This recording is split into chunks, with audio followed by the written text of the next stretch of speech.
So now I'm going to share my screen with you, and I'm going to walk you through a presentation I put together to show you what my company is about in the first place, and also how we were able to curve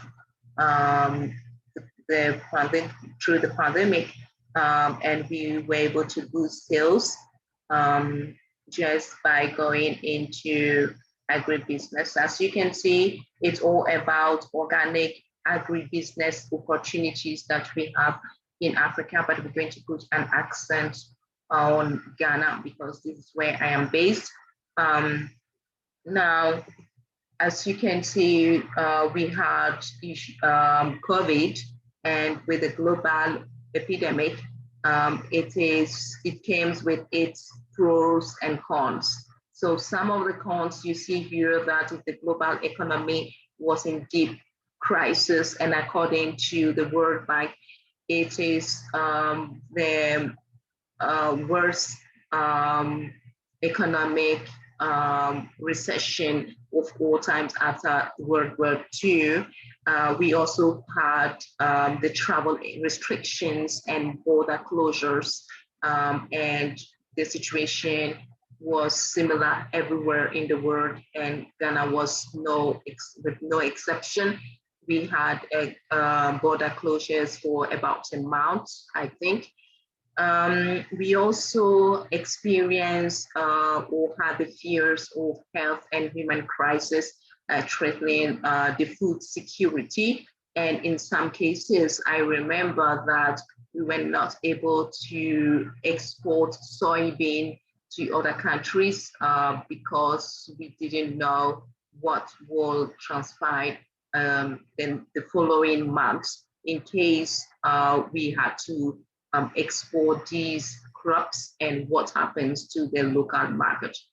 However, based on the cons, we also saw a change of mindset and coming with growth, where is rethinking, people started rethinking globalization in all its aspects and the implication it had on their social economy, politics, and lives. People started focusing on national economy and development. They wanted to eat, consume, wear, and share whatever they produce internally instead of focusing on the export market. Now, what we saw is that the internal market is trying to open it up, and to, even if we had to go beyond the internal, we were doing it regionally, as we will see later on.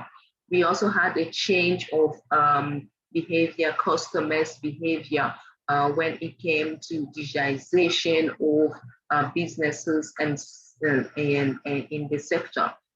This is because as a result of the fact that we had border closures and movement was very minimized. There was no other way but to go digital. And this is where you saw Uber drivers now having compelled to accept money, not physical cash, but mobile. If you come to Ghana, most of the people are now using their mobile money to receive payment.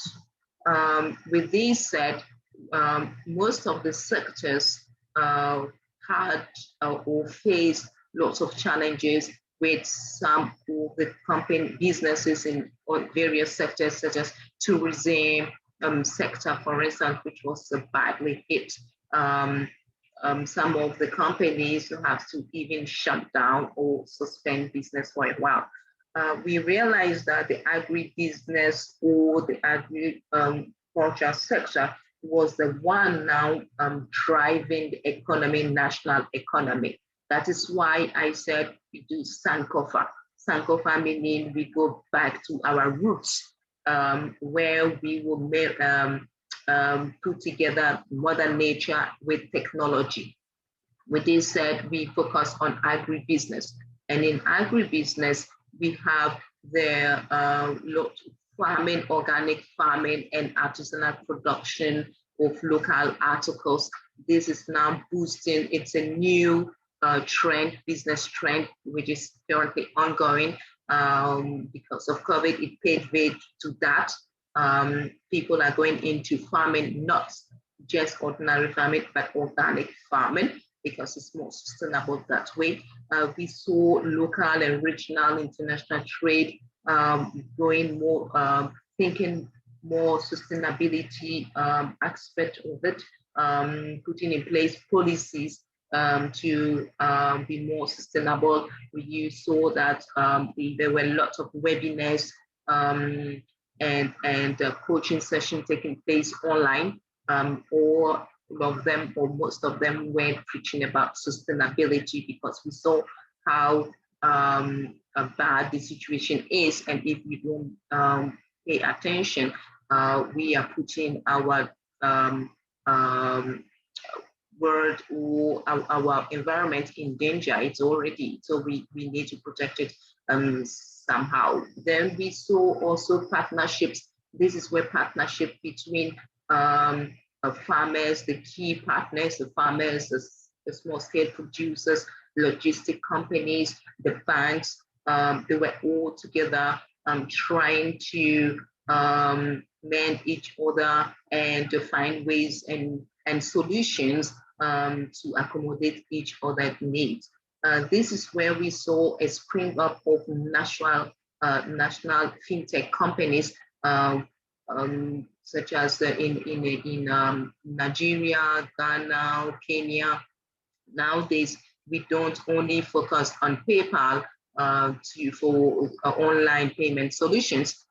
We have for online payment solutions or put together or created by African companies as well. This goes to say that it was important also for the sector to digitize its operations to be sustainable. We saw a change of mindset, a huge boom of online businesses. There was no other way of doing it, because the movement of human movement was restricted. So the only way you could do business or get access to any of the goods was going online. And we will see later on how organic trade investment we made it through. Then we have the integration of digitization along the entire agricultural value chain. Without that, the sector could not be sustainable. And this aspect, or this field, one company in particular, Organic Trade Investment, which is my company, took it, make it a point to promote that aspect. So we're going to see how we made it and we were able to boost sales. Now, Organic Trade Investment, like I said, is an agribusiness, e-commerce, and export trading company based in Ghana, which combines agribusiness with technology to promote actually healthy lifestyle in all sense, meaning from pharmaceutical to food consumption and cosmetic products. So that is where our focus is. As you can see, Organic Trade Investment, we are a very small team. We are supported by 5 stage staff. We call the support team, and they are controlling for the company. We tend to work from home. That is the business model anyway from start in 2015 when we established Organic Trade Investment. We had in mind to remain an online company, and indeed COVID really made it possible also, or prove a point to other companies that we can make it, and now we are the leaders in that sector or field. We work with 7 cooperatives most of them being women, and it englobes over 12,000 farmers and producers across Africa, with 5,000 of them in Ghana. We have all representative offices around the world in 7 countries, including India, but our main focus is in the MEA region, Africa, Asia, Middle East. We sell over 100 products. You see 65% of those products on our e-commerce. So these are the certified organic products. All our products are produced naturally, but they are yet to be certified. 40% of them are yet to be certified. We ship to 42 countries, and we are still growing in numbers day by day. Why we ventured into agribusiness, e-commerce, and trading, especially for agricultural sector, is because we identified a number of problems. Some of it, we saw that in the sector is capital deprived, little or no funding support from the government. So we made it a point that, well, we're going to venture into it and we're going to assess the best that we can.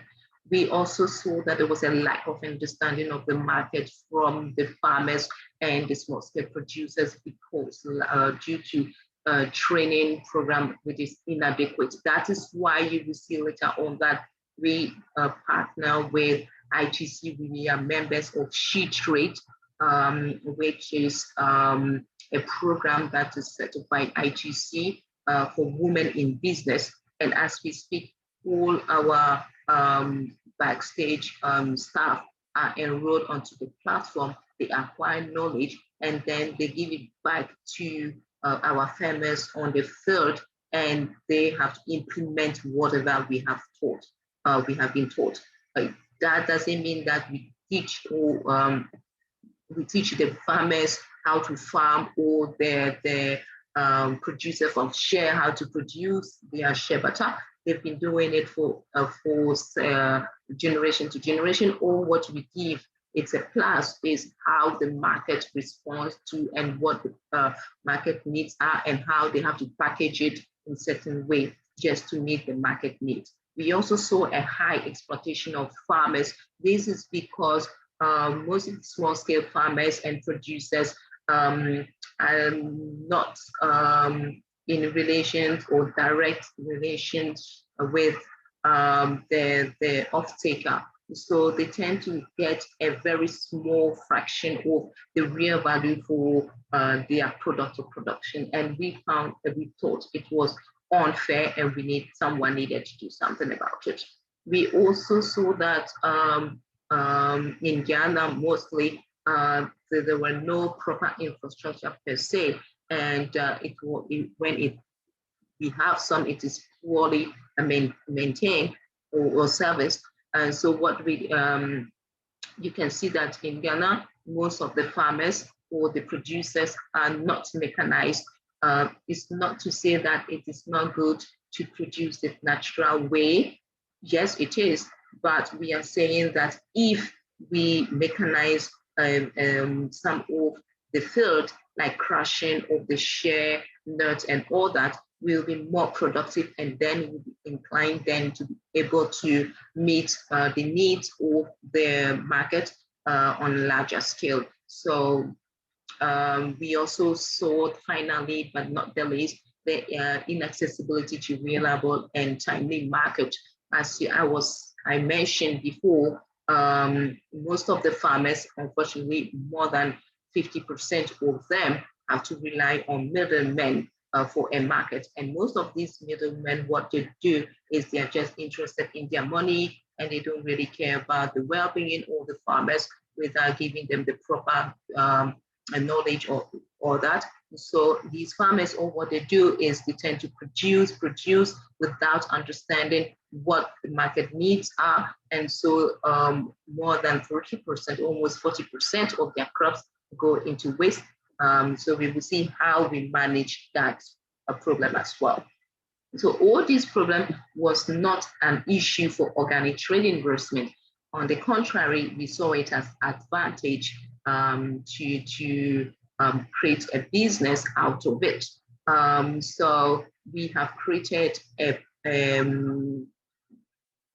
department at OTI called R&D, where we have a data analyst collecting all the data and just trying to understand the market behavior, the trend, how to, for us to better market, do market projections, avoid harvest losses, understand the current market needs, and to get the accurate market also. Then we went on to do to embark on business integration, which is better provide a better work environment, increase profitability, and this is we did that we managed to do that by giving them the right tool, which is knowledge. Capacity building is one of the tools we are using, or one of the tools we are using, and it is 30%. It represents 30% of our activities, and that is why ITC, the sheet rate, it's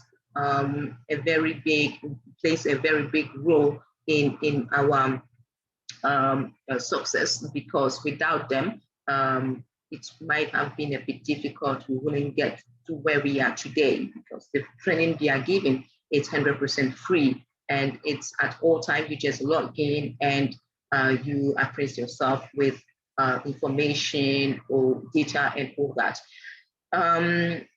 With business integrity, it's very important that everyone involved in the supply chain understand that they are part of the project you are doing. And that's you build trust, and that will even increase the sales. You work with people, so the people you work with, you respect them and you empower them to do what they need to do. If we talk of a better work environment, we put in place what we call the supplier code of conduct. Is part of our internal control system. Without that, you can join. If you want to join the company, you can work with that. These enable a win-win situation for all stakeholders involved, including the farmers, the suppliers, the buyers, and organic trade investment. The organic trade investment being the guarantor for the off-taker who is expecting to acquire quality or premium products from the farmer, and the farmer also expecting that they will be paid a fair price. And that is why for us, we jump into it, and we enable easy traceability of goods. It's also part of our internal control system. We make sure that the product that we are selling or we want to bring onto the market is first and foremost tested and certified organic. So it's all hassle-free for the off-taker, because they don't have to go through all the vetting of the product, assessment, and all that. They know that if they commit themselves, they have the product that they need, and the farmer also doesn't have to doubt that if they produce, they wouldn't get paid. We ensure that both parties commit themselves, right?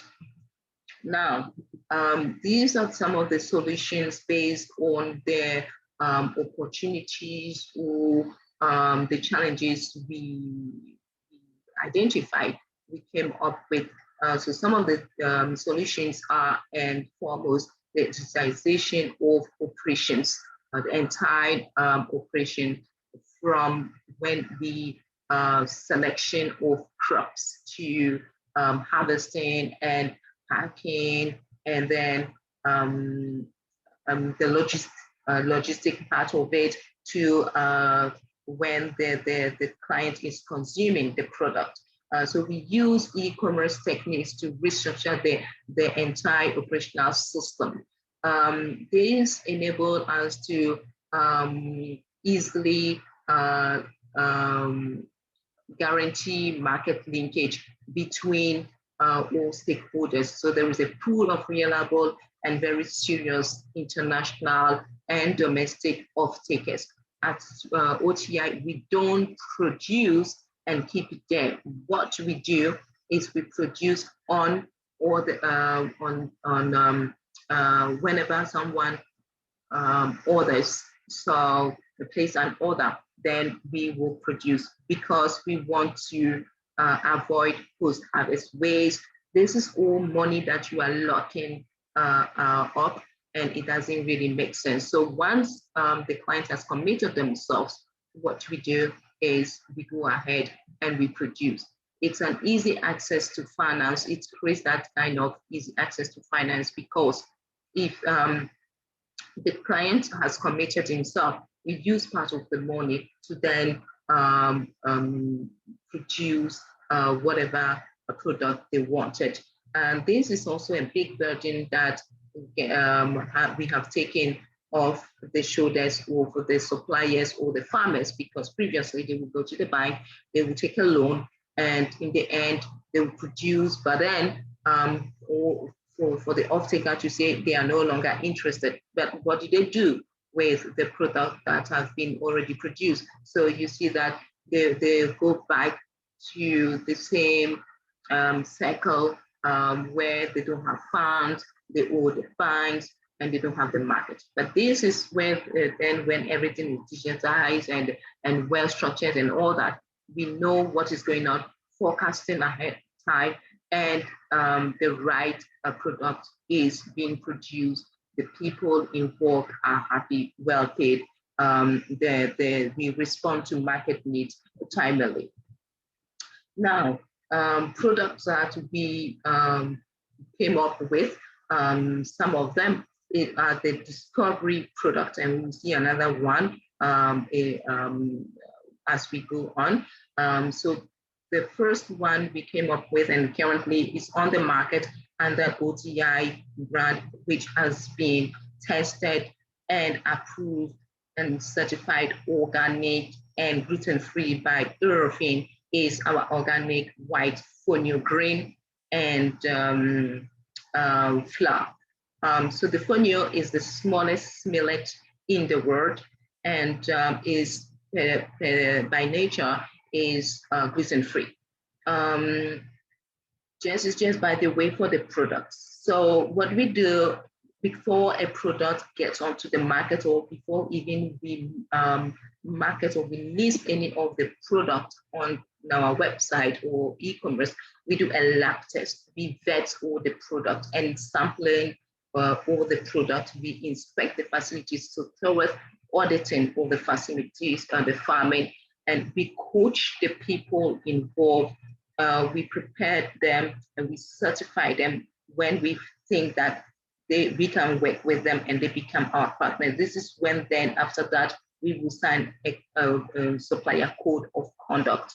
So after that, we integrate them into the market. So they become part of OTI. They get access to the local and international market. They get better visibility. This is because they have their product listed or marketed on our social media pages, e-commerce, and other social platforms. We have we do bulk purchase. Why? Because the money involved is not permitting us to do small production. Otherwise, at the end of the day, we will have to fold up. The business model of OTI is B2B. So everyone involved, if you want to do business with us, you have to take involved. And we have distributors who then resell or retailers to the end consumer. The aim of the business also is to really create a new businesses. As you can see, the organic product is really the solution now what we have noticed that during COVID, we have the local interest for organic products increased by 30%. Actually, during COVID, our essential products and indigenously produced raw materials, semi-finished raw materials such as shea butter, cocoa butter, black soap, increased. We increased sales by more than 1,000% in just a month. This is because our raw materials such as aloe vera gel were being purchased by small producers who then will transform the product into a finished product, the hand sanitizers, which happens to be a very essential product protection against the virus. Now you see that e-commerce emerged everywhere. If you have a company and you are not online, it means you are out of business. E-commerce emerged by 15% overnight. And these resulted into new businesses, new startups, drop shipping businesses, e-commerce, homemade cosmetic products out of organic certified raw shea butter or raw product or materials. Then we saw also a great interest for organic farming, not just farming, but organic farming, organic producers. And these are the youngsters from 25 to 45. They are no longer interested in studying, going to the university or becoming lawyers or working in offices, or what they want, they understand the Sankofa, going back to your roots and doing something with your hands, going back to mother nature. So organic farming boosted by more than 15% per our research. I mean, the people who contacted us to be integrated in onto our database or in our database.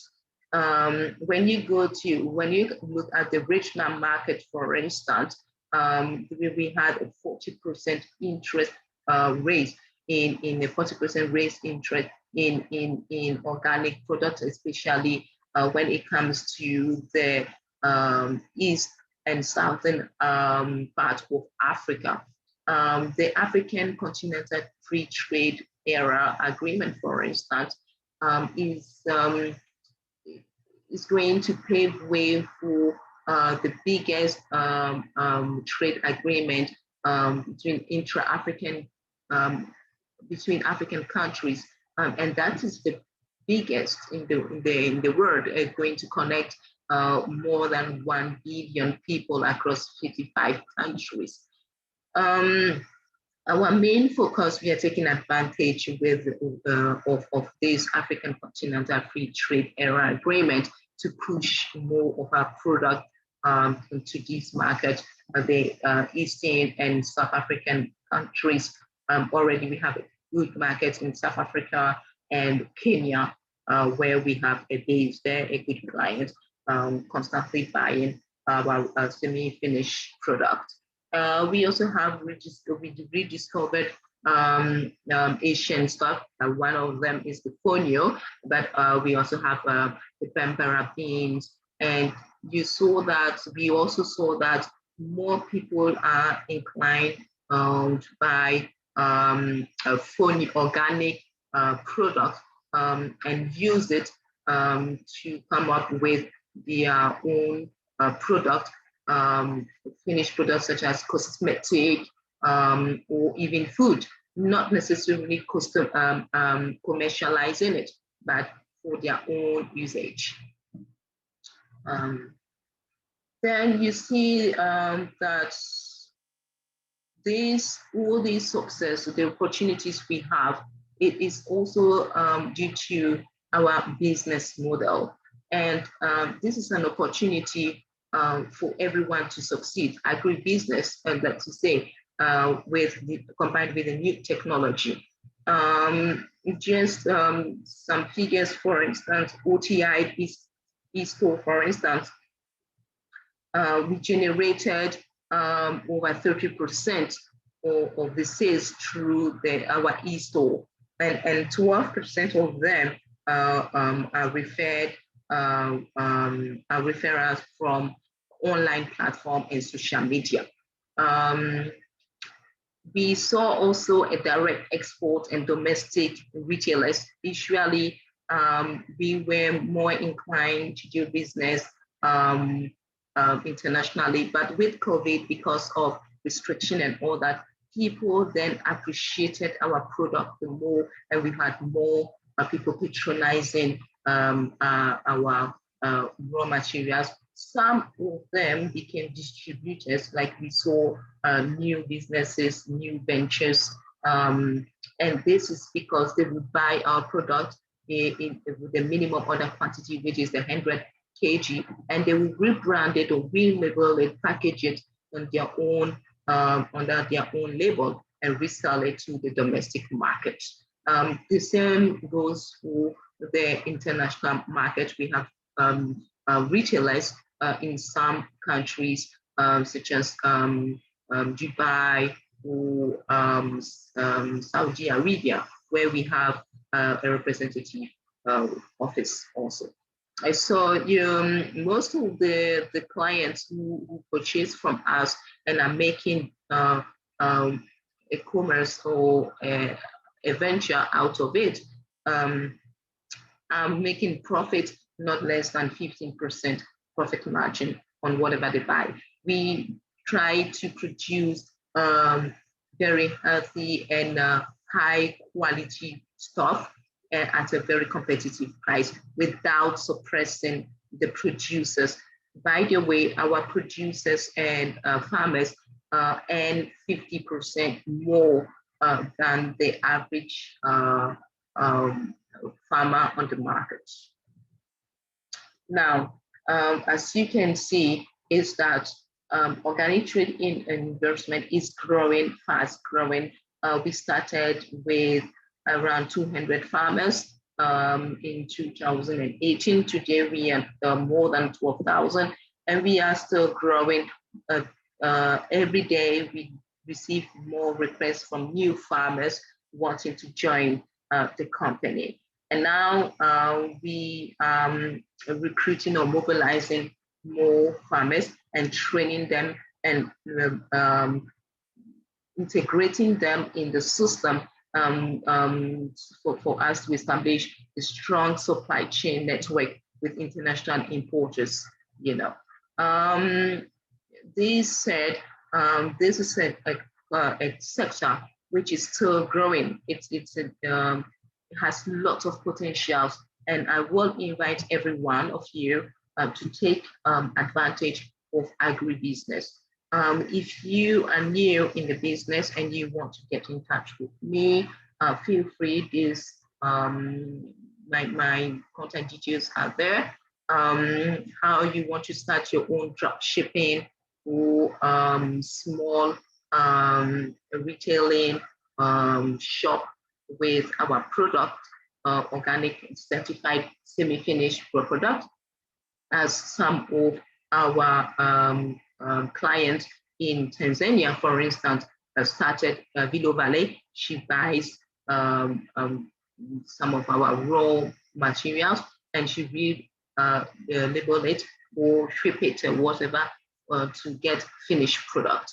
For the women who are starting a business, I would say that don't be discouraged. In Ghana, most of the new startups or the new businesses, such as the startups, are owned by women. We are driving the economy. I started my business with less than $5.